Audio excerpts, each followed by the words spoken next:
আমাদের বড় দাদা শকুনিকে কারাগারে রেখে গেলাম। বাস খাবার ভাগাভাগি হয়ে গেল। অন্যান্য ছেলেগুলো না খেতে পেয়ে কি করবে? মরবে। একটার পর একটা মরতে শুরু করেছে। সুবল রাজা চোখের সামনে দেখতে পাচ্ছে তার ছেলেগুলো মরতে শুরু করেছে। একটার পর একটা মরে যাচ্ছে, কিন্তু সুবল এক ফোঁটা কাঁদছে না, জানে ওরা মরবে। কত কাঁদবেন? সুবল রাজা একা বসে আছে, চোখগুলো এক আঙুল করে ভেতরে ঢুকে গেছে, শরীরের চামড়া হাড়ের সঙ্গে ধরে নিয়েছে। জীবিত কঙ্কাল আপনারা কোনোদিন দেখেননি। যদি দুর্যোধনের কারাগারে যেতেন তো জীবিত কঙ্কাল দেখতে পেতেন।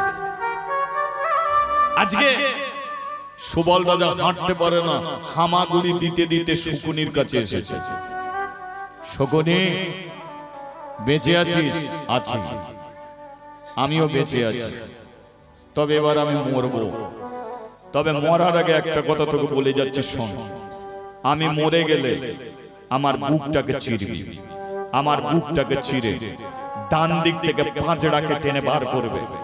আমার পাঁজরাকে টেনে বার করে তিনখানা পাঁজরা নিয়ে তুই পাশা খেলার গুটি তৈরি করবি। পাশার চাল হলো তোর জীবনের সবচেয়ে বড় চাল। সেই চালে ওদের জড়িয়ে মারবি।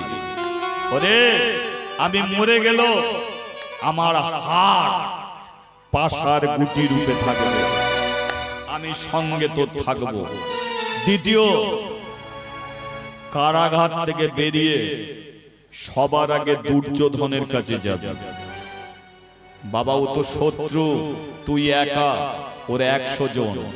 মারপিট করে তুই ওদের সঙ্গে পারবি না, তাই ছলে বলে কৌশলে মারতে হবে। তুই ওকে আপন করে ভালোবাসবি, ওরই খাবি, ওরই পড়বি, সুযোগ বুঝে ওরই বক্ষ মাঝে তুই ছুরিটাকে বসিয়ে দেবে। তৃতীয়, কৃষ্ণ নাম তুই ছাড়বি না। শকুনি বলল, আর আমি পড়বই। কি হবে হরি নাম করে? কি হবে কৃষ্ণ নাম করে?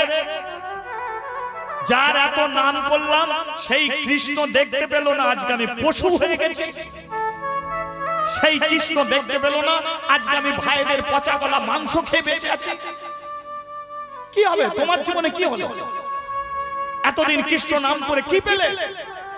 আজকে তোমাকে কারাগারের মধ্যে না খেতে পেয়ে মরতে হচ্ছে। আমার ভাইগুলো না খেতে পেয়ে মরল, যাদের কোনোদিন খাবার অভাব হতো না। তুমি আফগানিস্তানের রাজা, আমরা রাজপুত্র, আমাদের কত সুন্দর জীবনটা তিলে তিলে দুর্যোধন নষ্ট করে দিল, দেখলো না? আজকে না আর শোন, কৃষ্ণ নাম করবি। বাবা, কৃষ্ণ নাম করতে করতে যদি দুর্যোধনের কাছে যাই তাহলে কি হবে? ও তো আবার কারাগারে বন্দী করবে। শোন বাবা, এতদিন চিৎকার করে হরিনাম করেছিস, আজ থেকে মনে মনে তাকে ডাকবি। ওরে, তিনি অন্তর্যামী ভগবান, চিৎকার করে ডাকলেও সে শুনতে পায়, মনে মনে ডাকলেও শুনতে পায়, মালা পরে ডাকলেও শুনতে পায়, না মালা পরে ডাকলেও শুনতে পায়, প্যান্ট শার্ট বুট পরে ডাকলেও শুনতে পায়, ধুতি পরে ডাকলেও ভগবান। হরি বল, হরি বল। তাহলে এতদিন চিৎকার করে করেছিস, আজ থেকে মনে মনে তাকে ডাকবি। কেন জানিস? কারণ এই কারাগারের দরজা কোনোদিন প্রধানমন্ত্রী খুলবে না, রাষ্ট্রপতি খুলবে না। এই কারাগারের দরজা খুলবে একদিন ভগবান শ্রী কৃষ্ণ। জয় নিতাই, জয় নিতাই। কারাগারের দরজা খুলেছিল কৃষ্ণ, আর দরজা খোলার পরে সেই শ্রীকৃষ্ণ আর শকুনি একত্রিত হয়ে করেছিল পুরো বংশ ধ্বংস।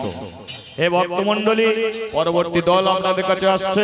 আবার যদি কোনোদিন কৃপা হয় আপনাদের কাছে আসবো।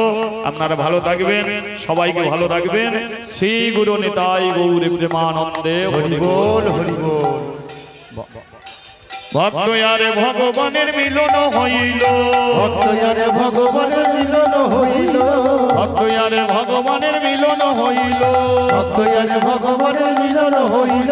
চাঁদ বদনে সবাই একবার হরি হরি বল, চাঁদ বদনে সবাই হরি হরি বলো হরি বল হরি বল হরি বল হরি বল হরি বল হরি বল হরি বল হরি বল রাধে রাধা গোবিন্দ জয়